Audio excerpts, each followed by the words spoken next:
السلام عليك يا أبا عبد الله السلام عليك يا ابن رسول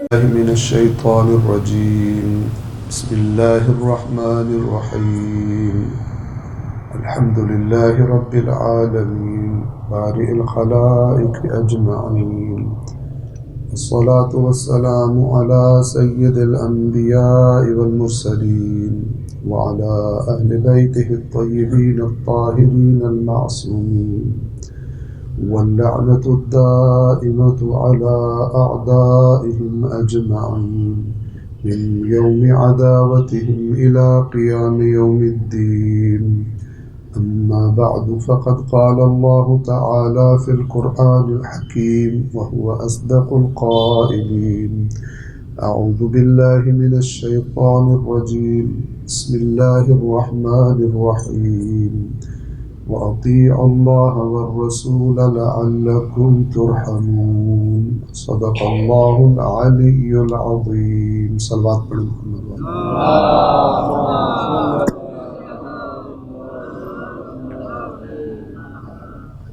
اللہ تبارک و تعالی کا سورہ آل عمران میں یہ ارشاد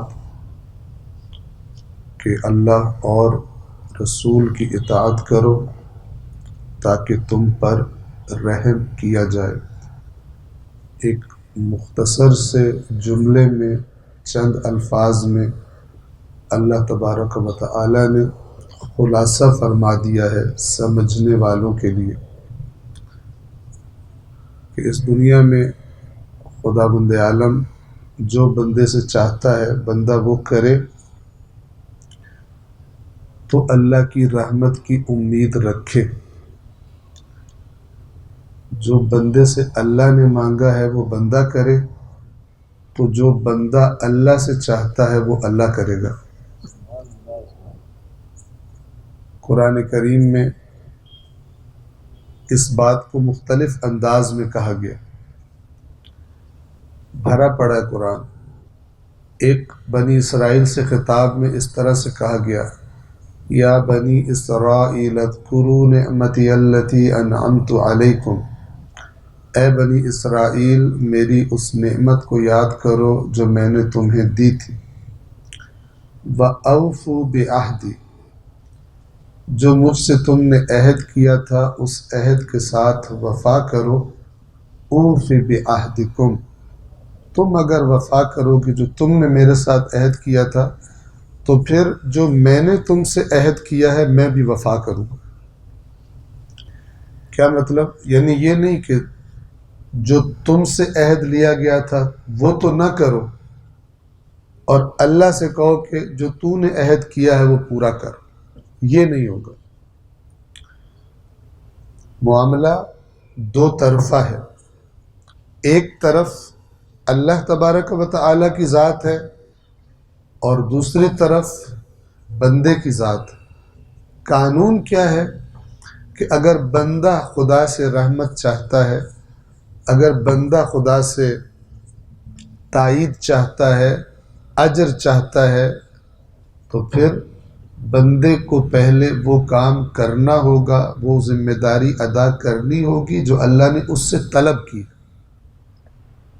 بندہ نہ کرے تو قرآن کہتا ہے کہ خدا سے بھی توقع نہ رکھ. یہ توقع بے جا ہے، یہ توقع غلط ہے. اور یہ قانون اللہ کا، یہ سنت اللہ کی، آج اکثریت اس سے غفلت کا شکار ہے. سمجھتے ہیں کہ اللہ سے صرف دعا مانگنی ہے.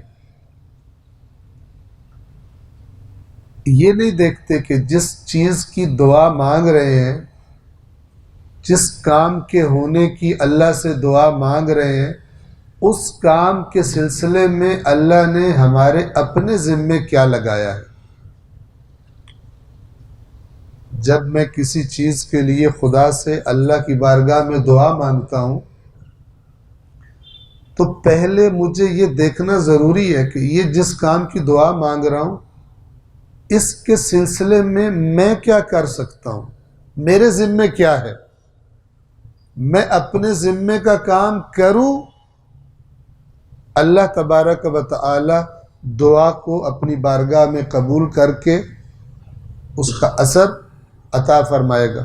لیکن اگر میں اپنے ذمے کا کام نہ کروں تو پھر مولا امیر المؤمنین علی ابن ابی طالب علیہ السلام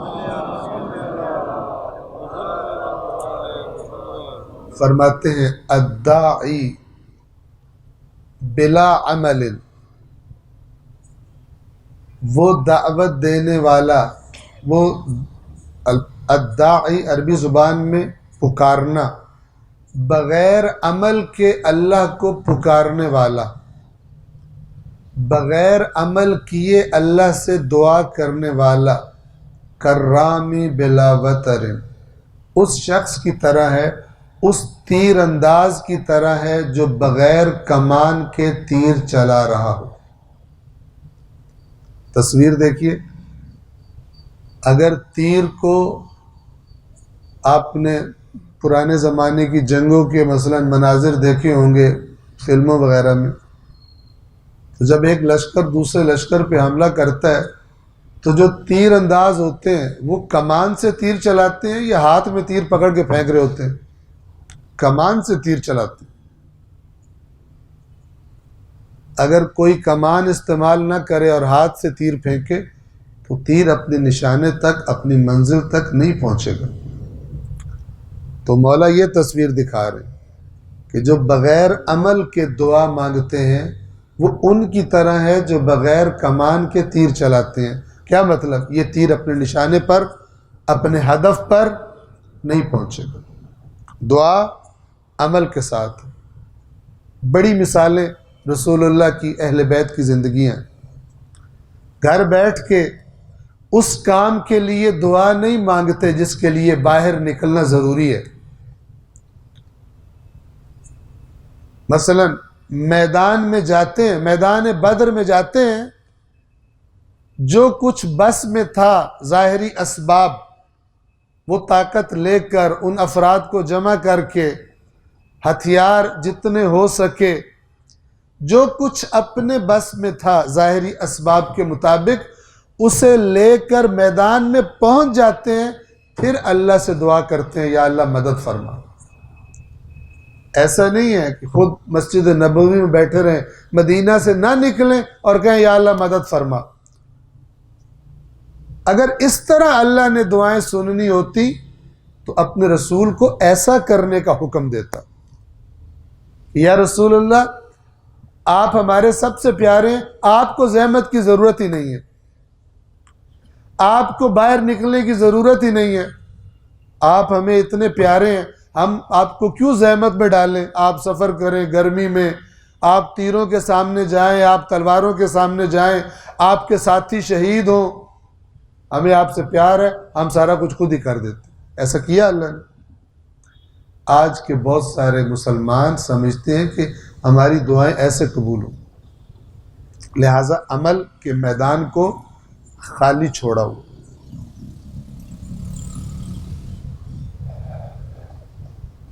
یہ جو ایام ہیں ماہ محرم کے اور سفر کے، مومنین محترم، ان کا حق یہ بنتا ہے ان ایام کا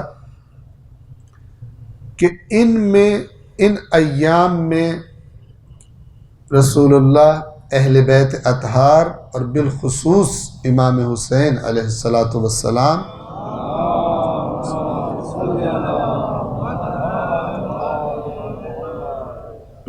ان کی شخصیت کے ہر پہلو کو اجاگر کیا جائے۔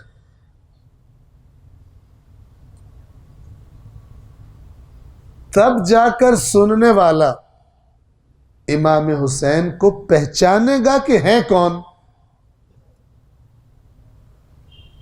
ورنہ بعض لوگوں کو غلط تعارف ہو جائے گا امام حسین کا۔ پتہ چلنا چاہیے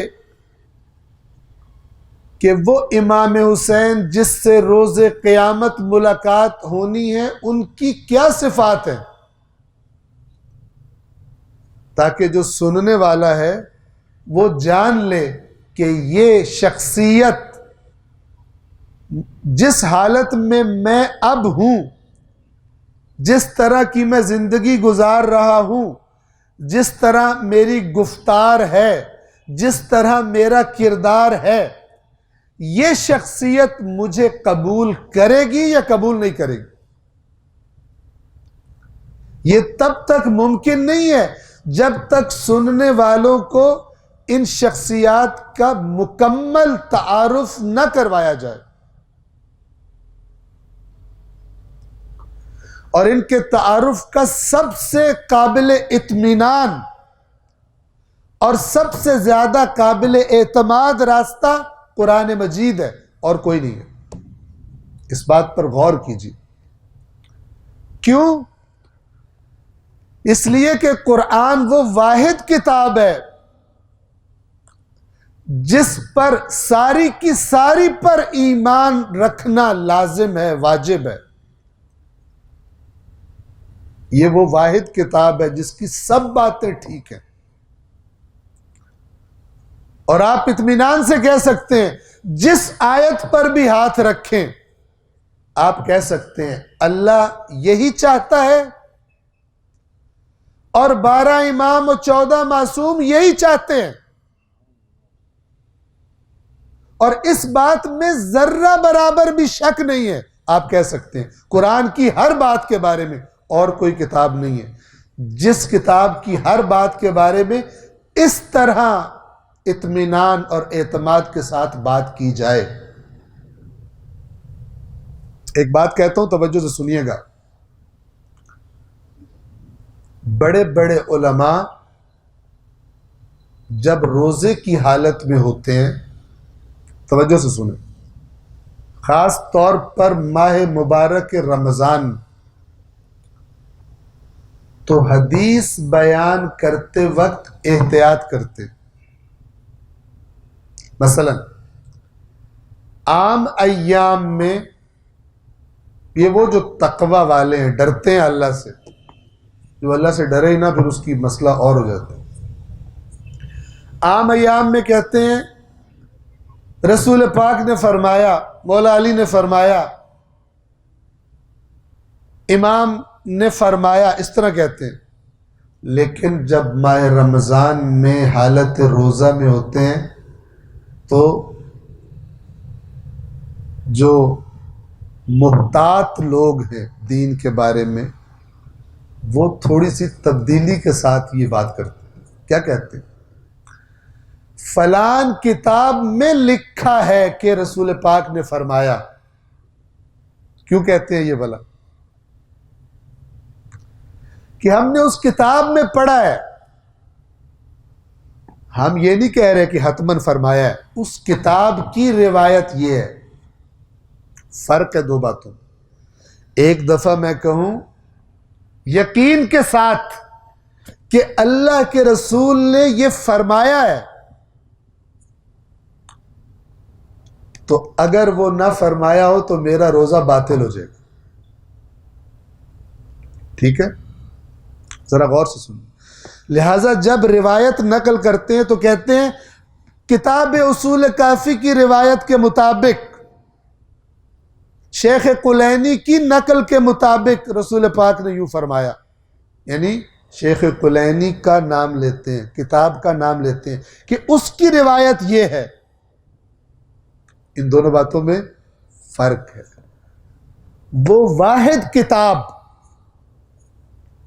واحد کتاب جس کے بارے میں یہ احتیاط ضرورت ہی نہیں ہے، جہاں پہ ہاتھ رکھ دو یقین سے کہہ سکتے ہو اللہ نے فرمایا ہے، یقین سے کہہ سکتے ہو 12 اور 14 یہی چاہتے ہیں، وہ ایک کتاب کا نام قرآن، بس۔ محمد و آل محمد بلند تر صلوات۔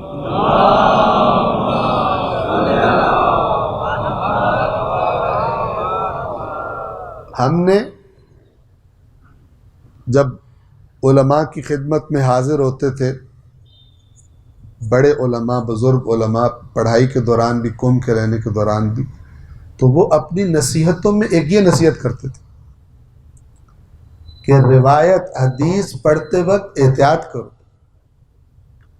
ایسا نہ ہو قیامت کے دن پتہ چلے قبلہ صاحب تبلیغ کرنے گئے تھے، سارے روزے باطل کر دیے اپنے، ماہ رمضان میں گئے تھے تبلیغ کرنے کے لیے، کہا رسول پاک نے یہ فرمایا، روزہ باطل اگر نہ فرمایا ہو، لہٰذا کیا کہو، یہ مت کہو یقیناً کہ یہ فرمایا، کہو فلان کتاب میں یہ روایت آئی ہے کہ رسول پاک نے یہ فرمایا۔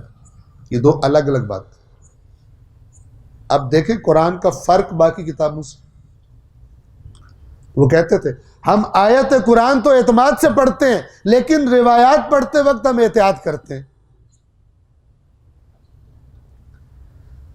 لہذا سب سے آسان اور قابل اعتماد طریقہ اپنے ائمہ کے اہداف کو پہچاننے کا، اپنے ائمہ کی صفات کو پہچاننے کا، وہ اللہ کی کتاب ہے جس میں کوئی شک نہیں۔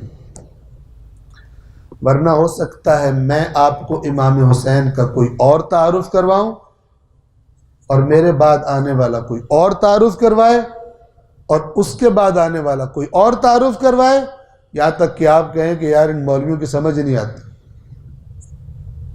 ہم کدھر جائیں؟ اللہ رسول نے بتایا ہوا کدھر جاؤ، لیکن چونکہ ہم توجہ نہیں کرتے پھر ہم کہتے ہیں کہ ہم کدھر جائیں۔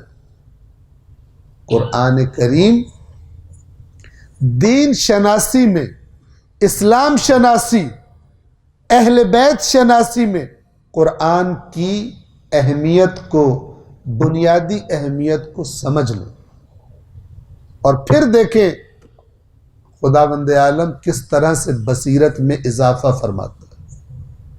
اللہ نے قرآن مجید کو نور کہا ہے، فآمنوا باللہ ورسولہ، تو ایمان لے آؤ اللہ پر اور اس کے رسول پر، والنور الذی انزلنا، اور اس نور پر جو ہم نے نازل کیا ہے۔ یعنی یہ قرآن، یہ نور حقائق دکھاتا ہے، یہ نور دنیا کی حقیقت دکھاتا ہے کہ چمک دمک کے پیچھے اصل کیا ہے۔ یہ وہ بصیرت عطا کرتا ہے انسان کو، یہ بتاتا ہے کہ رسول اللہ کی تحریک، رسول اللہ کی ساری کوششیں، ان کا خلاصہ کیا ہے۔ یہ قرآن بتاتا ہے،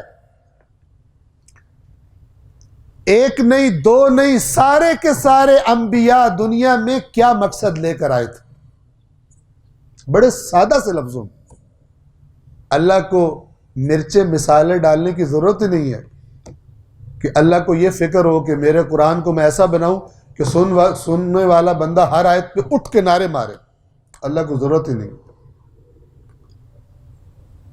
توجہ فرما رہے، ایک سادہ سے جملے میں بتایا سارے کے سارے انبیاء میں نے کس لیے بھیجے، کہاں؟ مثلا ایک جگہ سورۃ الحدید آیت نمبر 25، سورۃ الحدید یہ قرآن مجید کے 27ویں جز سپارے کی آخری سورت ہے، اس کی آیت نمبر 25 ہے۔ اللہ بتا رہا ہے کہ میں نے انبیاء کیوں بھیجے۔ اب آپ اس آیت کو غور سے سمجھ لیں، اور اس آیت کو جب آپ سمجھ لیں گے، اور آپ دیکھیں کتنی سمپل ہے، جب آپ اس کو سمجھ لیں گے آپ کو پتہ چل جائے گا اللہ کی زبان سے، اللہ کے کلام سے جو انبیاء بھیجنے والا ہے، آپ کو پتہ چل جائے گا کہ انبیاء سب کے سب کیوں آئے تھے۔ جب آپ کو یہ پتہ چل جائے گا، آپ کو یہ بھی پتہ چل جائے گا کہ وہ حسین جو وارث انبیاء ہے، پھر اس کا مقصد بھی یہی ہونا چاہیے۔ ہم کیا کہتے ہیں؟ حسین نے رسول اللہ کی محنت بچائی ہے، رسول اللہ کا دین بچایا، انبیاء کی محنت بچائی. آپ سنتے رہتے ہیں حسین وارث انبیاء، حسین وارث رسول اللہ. اب پتہ چلے، قرآن سے پوچھے رسول کس لیے آئے، خود بخود پتہ چل جائے گا حسین کس لیے آئے، حسین کس لیے کربلا گئے. اور اس کے بعد جو مرضی یہاں پر آ کے بیٹھ جائے آپ کے سامنے، اگر آپ کو اللہ کی بات پر یقین ہے،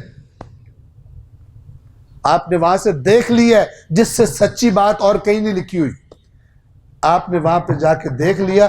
اب کوئی یہاں پہ آ کر کہے کہ ہم امام حسین کے مقصد کو نہیں سمجھ سکتے، ہماری اوقات ہی نہیں ہے، آپ کہیں گے تیری اوقات نہیں ہوگی کیونکہ تو نے قرآن نہیں پڑھا، یہاں پہ چڑھ کے بیٹھ گیا.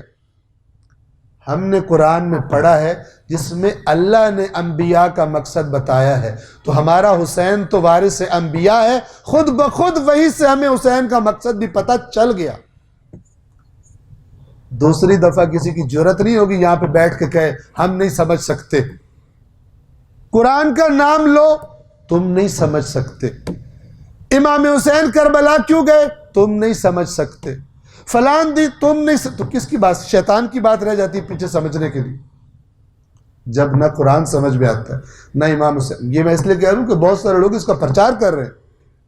تمہارا کام ہے صرف رونا، بس سوچو مت، سوچو مت تاکہ دشمنان اسلام نے جس طرح تمہیں اسلام سے فارغ کرنا ہے، تمہاری آئندہ نسلوں کو سیکولر اور بے دین بنانا ہے، تم مت سوچو، تم میدان میں مت آؤ، تم بس روتے جاؤ، تم بس ماتم کرو. سوچنے کی ہمیں ضرورت نہیں ہے کیونکہ ہم سمجھ نہیں سکتے. وہ اتنی بلند ہستیاں، یہ کتنی پیاری بات ہے، دل کو لگتی ہے. واقعی وہ بلند تو ہیں، لیکن ان کو بلند کہہ کے نتیجہ کیا لے رہے ہیں، کوئی ان کے بارے میں سوچے نہ انہوں نے فلان کام کیوں کیا. دنیا کی عظیم ترین قربانی سے انسانیت استفادہ نہ کرے. حسین جو ہدایت کا چراغ ہے، اس کے ذریعے انسانیت راستہ نہ ڈھونڈے.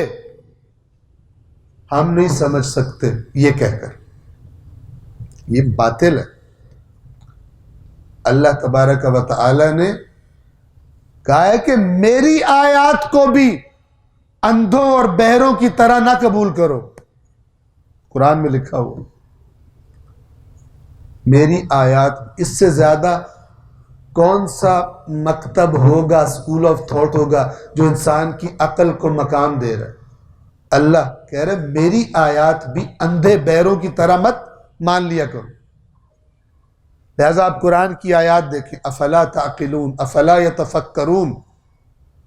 عقل اور تفکر، عقل کے استعمال اور تفکر کی، تدبر کی دعوت سے قرآن بھرا پڑا ہے. لیکن غفلت کی انتہا کہ یہ قوم جس کتاب کو مانتی ہے اس میں اتنی دعوت تفکر دیے جانے کے باوجود بندہ آرام سے آ کے یہاں پہ بیٹھتا ہے، کہتا مت سوچو. سوچو گے تو گمراہ ہو جاؤ گے. یعنی میں جو کہہ رہا ہوں پاگلوں کی طرح قبول کروں. حربے دیکھیں، حربے کیسے شیطانی حربے ہیں. بولنا جھوٹ ہے، کوئی اللہ کے ساتھ شرک کی غلو کی بات کرنی ہے، بلیک میل کیسے کرے گا، کہے گا حلالیوں کے چہرے کھل جائیں گے. اب بیچاری جو پبلک بیٹھی ہوئی ہے ان کو اپنے آپ کو حلالی ثابت کرنے کے لیے نئی بھی بات سمجھ آئی، چہرے ان کو کھلانے پڑتے. یہ کون سے قرآن اور کون سے آئمہ نے یہ والی تبلیغ کی؟ یہ صرف تب یہ باتیں بکتی ہیں جب اللہ کی کتاب کو ہم نے وہ مقام نہ دیا ہو جو دینا چاہیے تھا. بس اگر اس معاملے میں، ہدایت کے معاملے میں اللہ کی رحمت چاہتے ہیں، خدا ہمارے شعور کو زیادہ کر دے، ہماری بصیرت کو زیادہ کر دے، تو دینی مسائل میں، دینی باتوں میں سوچنے کی عادت ڈالو.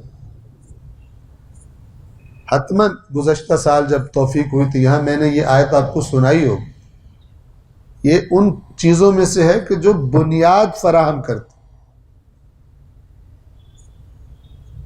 کہ اے رسول میرے ان بندوں کو خوشخبری سنا دیجئے جو بات کو توجہ کے ساتھ سنتے ہیں لیکن پھر جو سب سے بہترین بات ہو اس کو فالو کرتے ہیں. یعنی خود یہ آیت بتا رہی ہے کہ قرآن اللہ ان کو خوشخبری دے رہا ہے ہدایت کی کہ جن کے اندر یہ صلاحیت ہے کہ وہ اگر چند قسم کی باتیں سنتے ہیں ان میں سے بہترین بات کو چوز کر سکتے ہیں، انتخاب کر سکتے ہیں. اس کا مطلب ہے ان کے اپنے کچھ معیارات ہیں، ان کے اپنے پاس کچھ کرائیٹیریا ہے جس پر وہ باتوں کو پرکھتے ہیں. اور یاد رکھیے دین کی باتوں کو پرکھنے کا، دین کے نام پر ہونے والی باتوں کو پرکھنے کا اس پوری کائنات میں اللہ کی کتاب سے بہتر کرائیٹیریا اور کوئی نہیں ہے، نہ کبھی ہوگا. اگر ہم اپنی حالت کو بہتر کرنا چاہتے ہیں کہ اللہ تبارک و تعالی مسلمان معاشرے کو بھی بہتری کی طرف جانے کی توفیق دے، تو پہلے یہ رحمت کب ملے گی؟ پہلے اللہ اور رسول کی اطاعت کی طرف آنا پڑے گا. یا اللہ ہمارے ملک میں جہالت کو ختم کر دے. وہ تم کیا کر رہے ہو جہالت ختم کرنے کے لیے کہ اللہ ختم کر دے؟ وہ جو جہالت ختم کرنے کے لیے سٹیپس لیں گے انہی کے معاشرے میں جہالت ختم ہوگی، چونکہ اللہ نے نتیجے عمل پر رکھے ہیں.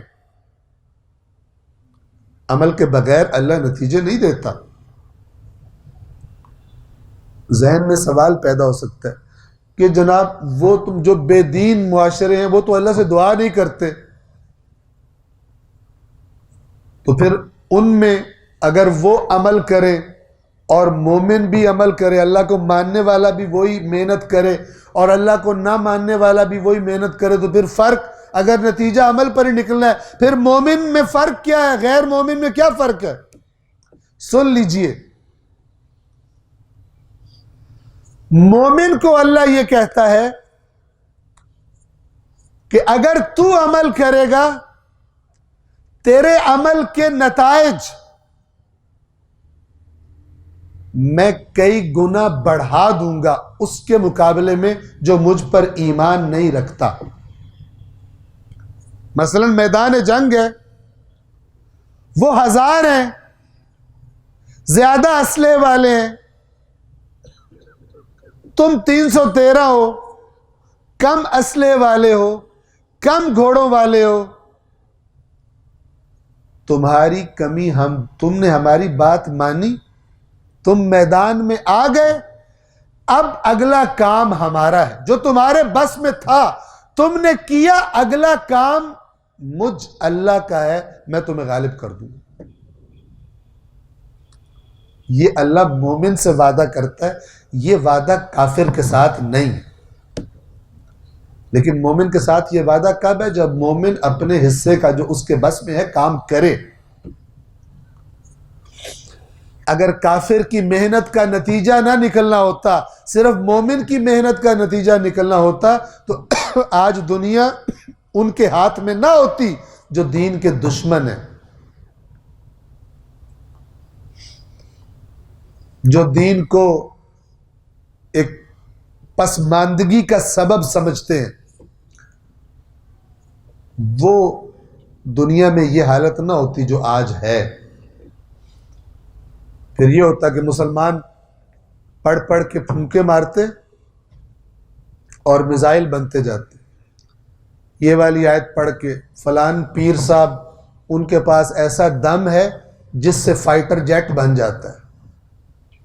ٹھیک ہے، سامنے لوہا رکھو اور فلان ورد کر کے پھونک مارو تو وہ جناب B-52 بامبر بن جائے گا، فلان سے راکٹ بن جائے گا، فلان سے میزائل نہیں بنتے اس سے. اس کے لیے اللہ نے خود کہا ہے کہ یہ تمہارے لیے مسخر کی ہے میں نے، فکر کرو، اس راستے سے اس کے رازوں کو کشف کرو. میں نے تمہاری دسترس میں رکھ دیا اس کو، لیکن کرنا تم نے خود ہے. انسان نے خود کرنا ہے کچھ، تب نتیجہ نکلے گا. اگر یہ مسلمان قرآن کی یہ بات نہ مانے، غیر مسلم مان، جو کر رہا ہے اس قانون پہ عمل، اس کو نتیجہ بھی ضرور ملے گا. اور جو عمل نہیں کر رہا، چاہے کہے میرے سے بڑا مومن ہی کوئی نہیں، اس کو وہ نتیجہ نہیں ملے گا. یہ اللہ کی سنت ہے، یہ تبدیل نہیں ہوتی. صلوات پڑھیں محمد و آل محمد.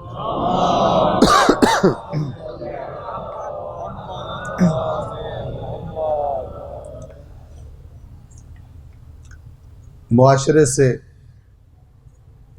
اگر ہم جو اپنے معاشرے میں ناہمواریاں دیکھتے ہیں، اگر ہم انہیں ختم کرنا چاہتے ہیں، مثلا بھوک، ہم اپنے ائمہ کو دیکھتے ہیں، اور ائمہ کیوں کرتے تھے ہمیں قرآن سے پتہ چل جاتا. دونوں بتاتے ہیں. ائمہ کو جب ہم دیکھتے ہیں، آپ کو سبھی ائمہ کی سیرت میں یہ ملے گا، ان کے زمانے کے حالات کے مطابق جو تقاضا تھا، کہ وہ رات کے اندھیروں میں اپنی پشت پر خوراک، غذا اپنی پشت پر اٹھا کر غریبوں اور مسکینوں اور یتیموں اور ناداروں تک پہنچایا کرتے تھے. اچھا، ہمارا اس کام سے کیا تعلق ہے؟ کہ اگر کوئی اچھا لفاظی کے ساتھ اس کو پڑھے، یا کوئی شاعر اس پر شاعری لکھے، ہمارا کام کیا ہے؟ ہم سمجھتے ہیں ہماری ذمہ داری کیا ہے؟ واہ واہ واہ، کیا ہمارے ائمہ کتنے زبردست تھے. تم نے کیا کیا؟ پھر تمہارے معاشرے میں تو لوگ بھوکے مر رہے ہیں، بغیر دوائیوں کے مر رہے ہیں، بغیر زندگی کی بنیادی سہولیات کے ایک اتنا بڑا طبقہ مر رہا ہے. تم کیوں واہ واہ کر رہے ہو؟ اس واہ واہ کا نہیں فائدہ اگر ان کی سیرت کو فالو نہیں کرتے تو. اس بات کو سمجھیں. یہ اس لیے ذکر نہیں ہے کہ اس ذکر کو سننا ہے اور بس. یہ دھوکہ ہے. یہ ذکر ہمارے اوپر بوجھ بن جائے گا قیامت کے دن. توجہ کرے، مولا کائنات کا فرمان ہے، کل علم وبال یوم القیامہ. ہر وہ چیز، ہر وہ بات کہ جو انسان جانتا تھا، ہر وہ بات جس کا انسان کو علم تھا، قیامت کے دن وبال بن جائے گی. وبال سمجھتے ہیں نا؟ یہ کیا ہو گیا میرے ساتھ؟ عذاب بن جائے گی. ہر علم وبال بن جائے گا قیامت کے دن. الا ما عمل بہ، سوائے اس علم کے جس پر عمل کیا گیا تھا. اہل بیت کیا کرتے تھے؟ یہ علم نہیں. مولا نے یہ نہیں فرمایا ہر علم وبال بن جائے گا سوائے اس علم کے جس کو سن کے واہ واہ کی تھی، وہ وبال نہیں بنے گا. عمل. اطیعوا اللہ والرسول لقد کان لکم فی رسول اللہ اسوۃ حسنہ. رسول کی سیرت اسوہ حسنہ ہے. اگر وہ اپنی پشت پر لاد کر بوریاں غریبوں اور یتیموں اور مسکینوں کو پہنچاتے تھے، اور تم یہ قصے سن کے واہ واہ کرتے تھے، تم نے کسی غریب کا کبھی خیال رکھا؟ تم نے کبھی سوچا، کبھی ڈھونڈنے کی کوشش کی؟ اگر تم ایسے محلے میں رہتے تھے جہاں سارے امیر رہتے تھے، ابھی تو دنیا کا سٹائل یہ ہے نا، پہلے سٹائل یہ نہیں تھا. اب تو سٹائل یہ ہے کہ امیروں کے محلے ہی الگ ہیں. اب وہ امیر کہے ہمارے تو ہمسائے ماشاءاللہ، ہمارے دسترخوان پہ 4 ڈشیں ہوتی ہیں، ہمسائے کے دسترخوان پہ 6 ڈشیں ہوتی ہیں، اسے ہم کیا کھلائیں؟ اتنے ہمارے گھر کپڑے نہیں ہیں جتنے ان کے گھر کپڑے ہیں، اتنی ہماری گاڑیاں نہیں ہیں جتنی ان کی گاڑیاں ہیں، ہم کیا خیال رکھیں؟ بچ گئے، ختم ہو گیا؟ نہیں۔ اگر آپ کے گھر میں ہمسایہ نہیں ہے تو آپ کے محلے کے ہمسائے میں کوئی غریبوں کا محلہ ہوگا، آپ کے ایریا کے جہاں آپ کا گھر ہے، اچھا گھر ہے، قیمتی گھر ہے، آپ کے صلوات پڑھیے محمد وآلہ۔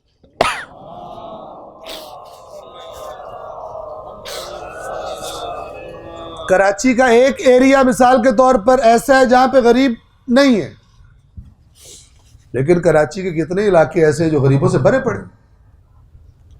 اب بندہ کسی امیر علاقے میں رہتا ہو اور گنے ادھر سے 40 گھر سارے سیٹھ، ادھر سے 40 گھر سارے سیٹھ، 40 گھروں کا پتہ کرنا تھا نا، اب میری ذمہ داری ختم ہو گئی۔ سبحان اللہ۔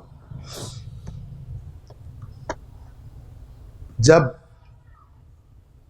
رہنے سہنے کا طریقہ اور امیروں اور غریبوں کے محلے الگ ہو گئے تو پھر اب اس اعتبار سے ہمسائے ڈھونڈو۔ کبھی کبھی جائیں ان بستیوں میں، خود جائیں، بچوں کو ساتھ لے کر جائیں، ایسی حالت میں کہ آپ کے لباس اور انداز دیکھ کے ان بیچاروں کو تکلیف نہ ہو، ان کی ہیلپ کے لیے جائیں، ان کے ساتھ مثلا کوئی احسان کرنے کے لیے، اس طریقے سے کہ ان کی عزت نفس بھی مجروح نہ ہو۔ کم از کم ان ائمہ کو جو اپنی پشت پر بوریاں لادا کرتے تھے کہہ تو سکیں کہ آپ کی سیرت دیکھ کر ہم بھی جایا کرتے تھے غریبوں کے پاس، ہم نے بھی مثلا 1 یا 2 یا 3 یتیموں کو پالا ہے۔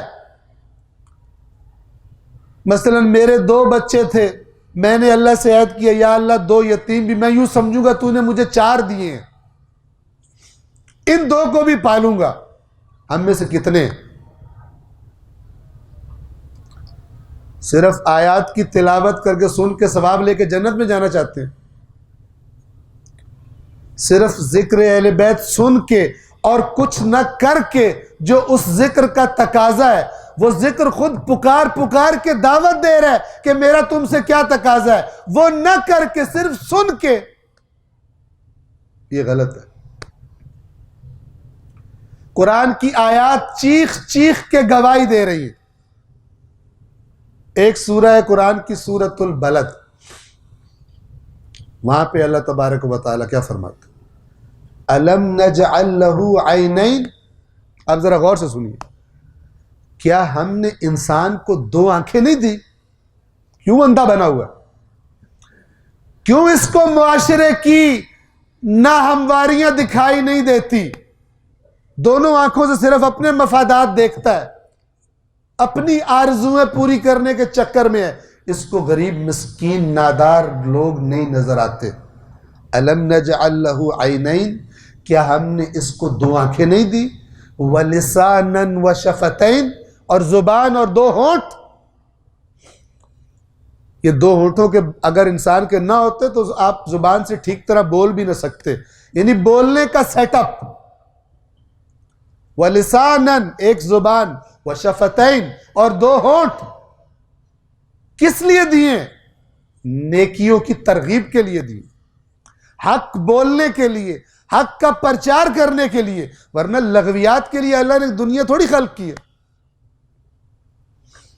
قیامت کے دن کچھ جہنمی یہ کہیں گے، سورۃ المدثر میں ہے وَكُنَّا نَخُوضُ مَعَ الْخَائِضِينَ، ہم فضول گپے لگانے والوں کے ساتھ فضولیات میں ٹائم گزار دیا کرتے تھے، ضائع کر دی عمر ہم نے فضولیات میں، لغویات میں۔ الم نجعل لہ عینین، ہم نے 2 آنکھیں قرار نہیں دی، ولسانا وشفتین، اور ہم نے انسان کے لیے ایک زبان 2 ہونٹ قرار نہیں دیے۔ فلقتحم العقبہ، ابھی یہ اس مشکل گھاٹی کے اوپر سے تو گزرا ہی نہیں ہے، اپنے مزے مزے کے ٹریکس پہ چلتا جا رہا ہے۔ وہ راستے جن پہ اس کو مزہ آتا ہے، وہ راستے جو اس کو پسند نہیں ہے لیکن خدا چاہتا ہے کہ چلے،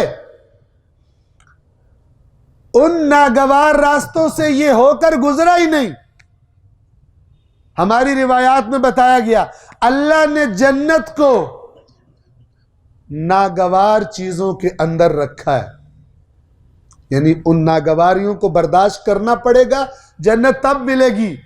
اور اللہ نے جہنم کو شہوات کے اندر رکھا ہوا ہے، یعنی جو ہر وقت اپنی خواہشات کے پیچھے ہے، کس راستے پہ جا رہا ہے؟ جس کے اینڈ پہ اللہ نے جہنم رکھی ہوئی۔ ان الجنت حفت بالمکارہ، جنت ناپسندیدہ چیزوں کے اس کے ارد گرد رکھی گئی ہیں، ان کے گھیرے میں ہے۔ اور جہنم حفت بالشہوات، شہوات کے گھیرے میں، یعنی جو شہوات کے پیچھے جاتا ہے اس کا اینڈ جہنم۔ اور جنت کے لیے ام حسبتم ان تدخلوا الجنہ، کیا تم نے سمجھا ہے کہ تم یوں ہی جنت میں داخل ہو جاؤ گے؟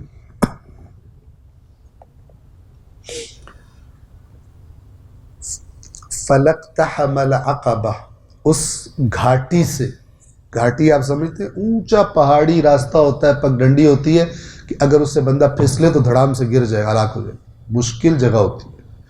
اللہ اب کس کو گھاٹی کہہ رہا ہے؟ وہاں سے گزرنا کیا ہے؟ وہ کام جو اہل بیت کیا کرتے تھے۔ فلقتحم العقبہ، عقبہ گھاٹی، گھاٹی سے ہو کے نہیں گزرا۔ وما ادراک ما العقبہ، اور تمہیں کیا معلوم کہ وہ گھاٹی کیا ہے، وہ دشوار گزار راستے کون سے ہیں؟ نمبر 1 فک رقبہ، کسی کی پھنسی ہوئی گردن کو چھڑا دینا۔ اس زمانے میں اس سے مراد تھی غلام کو آزاد کر دینا، وہ غلام جس کا مالک کوئی انسان ہے، اس کی گردن، رقبہ غلام کو کہتے تھے۔ آج وہ سیٹ اپ نہیں ہے، لیکن پھنسی ہوئی گردنیں بے شمار۔ کوئی قرض میں پھنسا ہوا، کوئی بیماری میں پھنسا ہوا، کام کر رہا تھا، محنت کر رہا تھا، بیمار ہوا، آمدن بھی رک گئی، مثلا ڈیلی ویجز والا تھا، آمدن بھی رک گئی، اور خرچے تو ہیں ہی ہیں، جن میں بیماری کا خرچے کا اور اضافہ ہو گیا، یہ رقبہ ہے۔ اب میں آیات کی تلاوت کر رہا ہوں، جناب حافظ صاحب بہت تلاوت کرتے ہیں، بہت مجالس پڑھتے ہیں، لیکن میرے ساتھ والے کی یہ حالت ہو، اللہ میرے منہ پہ مارے گا، ان مجالس کو بھی اور ان آیات کو بھی۔ یہ تو نے کس لیے پڑھی اور سیکھی تھی؟ جب تو نے اس ساتھ والے کو، جیسے جانور گزر جاتے ہیں ان کو پتہ نہیں چلتا ساتھ کی عورت، تم بھی ایسے گزر جاتے تھے۔ گردن کا چھڑوانا، او اطعاما فی یوم ذی مسغبہ، یا بھوک والے دن کھلانا کسی کو، جس دن کوئی بھوکا ہو، پیٹ خالی ہو، اس دن کھلانا کسی کو۔ پھر اللہ نے 2 بڑے بڑے نام لیے، یتیمن ذا مقربہ، کسی قرابت دار یتیم کو، او مسکینن ذا متربہ، یا کسی مسکین کو جو بیچارہ مٹی والا ہو گیا تھا، ذا متربہ، متربہ وہی تراب ہے، خاک نشین جس کے پاس کچھ بھی نہیں ہے، اسے کھلانا۔ بعض تو بندے ایسے ہوتے ہیں کہ وہ غریب کے پاس جانے سے ڈرتے ہیں، کچھ لگ نہ جائے مجھے۔ ایک کوئی شخص آیا اللہ کے نبی کے پاس بیٹھا ہوا تھا، وہاں ایک غریب آیا، اس نے اپنا لباس، وہ امیر تھا، اس نے اپنا لباس یوں سمیٹا، اللہ کے رسول نے اس سے فرمایا کہ تو نے سمیٹا کیوں ہے؟ اس لیے سمیٹا ہے کہ تیرے مال میں سے کچھ اس کو نہ لگ جائے، یا اس لیے سمیٹا ہے کہ اس کے بدن سے کچھ غربت تیرے ساتھ نہ چپک جائے؟ کیوں تو نے سمیٹا اپنے آپ کو؟ عادت ظالم۔ اگر وہ گندا ہے، ایک آدھا کپڑا گندا ہو بھی گیا کوئی نہیں، اللہ کو آپ پیارے لگیں گے، کپڑے تھوڑے گندے ہو جائیں گے، اللہ کو آپ پیارے لگیں گے۔ بہت واقعات ہیں ائمہ کے۔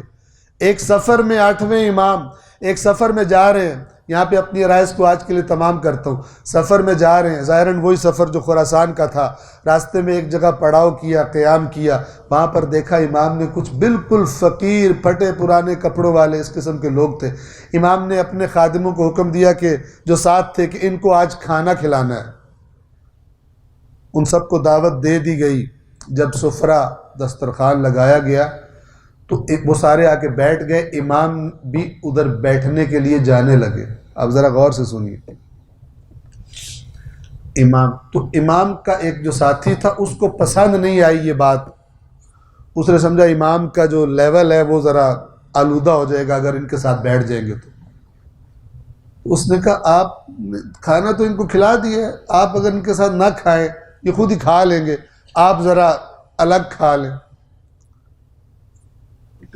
امام نے فرمایا، اب توجہ کیجیے، امام نے فرمایا جب ہماری ہم سب کی ماں ایک ہے، ہم سب کا باپ ایک ہے، کون؟ آدم اور حوا، چونکہ قرآن نے یہ کہا ہوا اِنَّا خَلَقْنَاكُم مِّن ذَكَرٍ وَأُنثىٰ، اے انسانوں ہم نے تمہیں ایک باپ اور ایک ماں سے بنایا۔ امام نے فرمایا جب باپ ایک ہے اور ماں ایک ہے تو پھر ان کے ساتھ بیٹھ کر کھانے میں کیا حرج ہے؟ یہ ان کی تعلیمات۔ اب ہم کہیں کہ وہ زبردست کیا بات، لیکن ہمارے اندر یہ چیزیں آئیں نہیں۔ کل علم وبال یوم القیامہ الا ما عمل بہ، ہر علم وبال بن جائے گا سوائے اس علم کے جس پر عمل کیا گیا تھا۔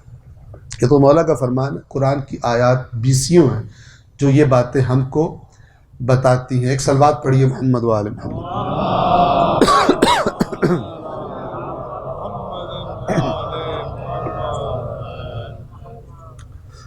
ہر علم، ہر بات جو انسان جانتا تھا اگر اس کے مطابق عمل نہیں کیا وبال بن جائے گا۔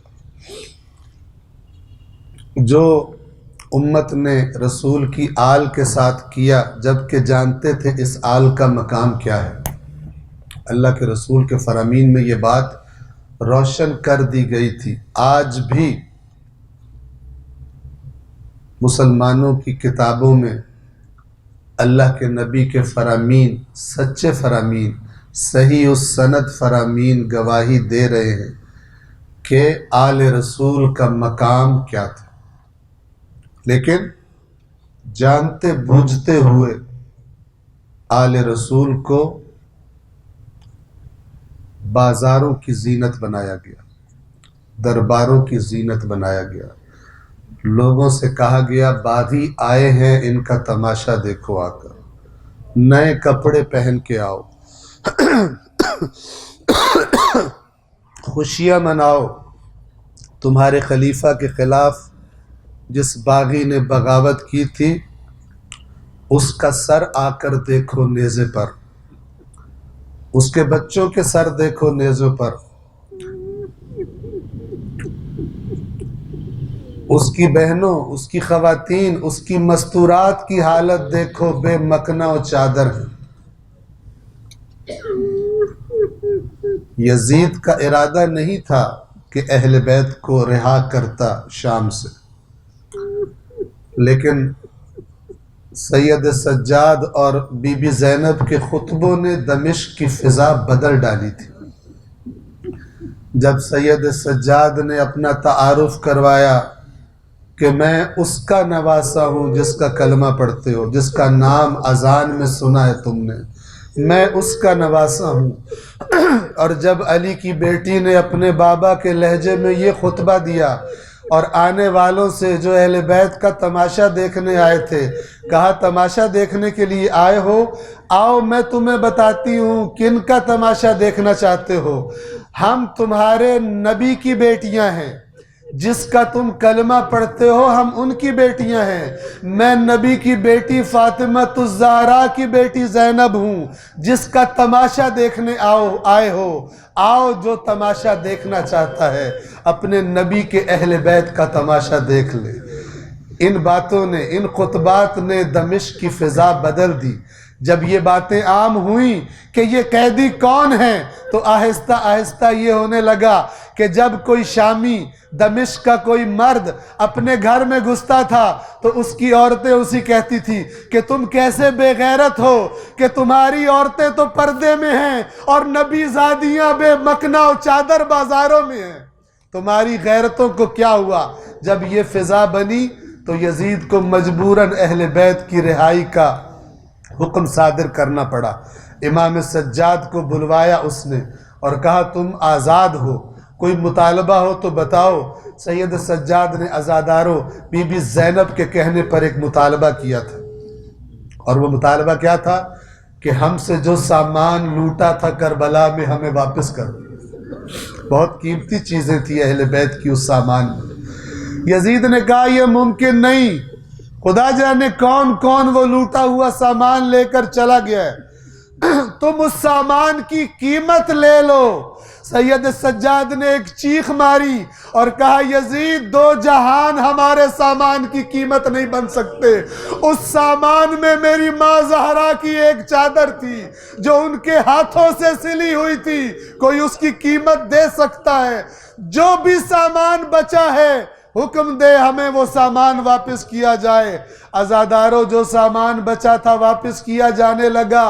اس سامان میں ایک صندوقچہ لایا گیا، اس صندوقچے کو جب کھولا گیا اس کے اندر ایک خون آلود کرتا تھا جس کے اندر بہت سارے سوراخ تھے۔ سید سجاد نے اس کرتے کو دیکھا، اس کرتے کو دیکھ کر چیخ مار کر رونے لگے، یہ میرے بابا کا کرتا ہے جسے ظالموں نے کربلا میں لوٹ لیا تھا۔ بی بی زینب نے فرمایا سجاد یہ کرتا مجھے دے دے، میں اس کو تحفے کے طور پر لے کر اپنے نانا کی قبر پر جاؤں گی اور کہوں گی یا رسول اللہ اے ہمارے جد یہ تیرے حسین کا کرتا ہے، دیکھ تیری امت نے تیرے حسین کے ساتھ کیا کیا تھا۔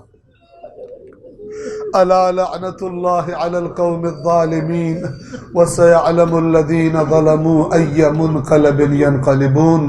پروردگار حق کے قرآن و اہل بیت ہماری اس قلیل سی عبادت کو اپنی بارگاہ میں قبول فرما۔ پروردگار جتنے مومنین بیمار ہیں بالخصوص سید شاہد حسین اور خادم حسین صاحب شفاء کاملہ و عاجلہ عطا فرما۔ تمام وہ افراد کے جو جن کے ہاں اولاد نہیں ہے بالخصوص سید ظفر عباس اور سید فرحت عباس، پروردگارہ اولاد نیک اور اولاد صالح ان سب کو عطا فرما۔ تمام مومنین جو دنیا سے چلے گئے بالخصوص سیدہ مطہرہ خاتون اور سید مستحسن زیدی اور ان کے ساتھ ساتھ ملت جعفریہ کے تمام شہداء کے درجات کو بلند فرما۔ اربعین حسینی کا جو حق بنتا ہے، نظم و ضبط کا جو حق بنتا ہے، شمولیت کا جو حق بنتا ہے، امام حسین کا جو حق ہماری گردنوں پر ہے، پروردگار دشمنوں کو اس قوم کی طاقت اور نظم دکھانے کا جو حق ہے، یہ تمام حقوق کل کے دن ہمیں ادا کرنے کی توفیق عطا فرما۔ پروردگار روز قیامت امام حسین کی والدہ کے سامنے ہمیں سرخرو فرما، اس خاندان کی شفاعت ہمیں نصیب فرما، قرآن و اہل بیت کے صدقے دنیا و آخرت میں ہمیں کامیاب فرما۔ اللہم صلی علی محمد و آل محمد۔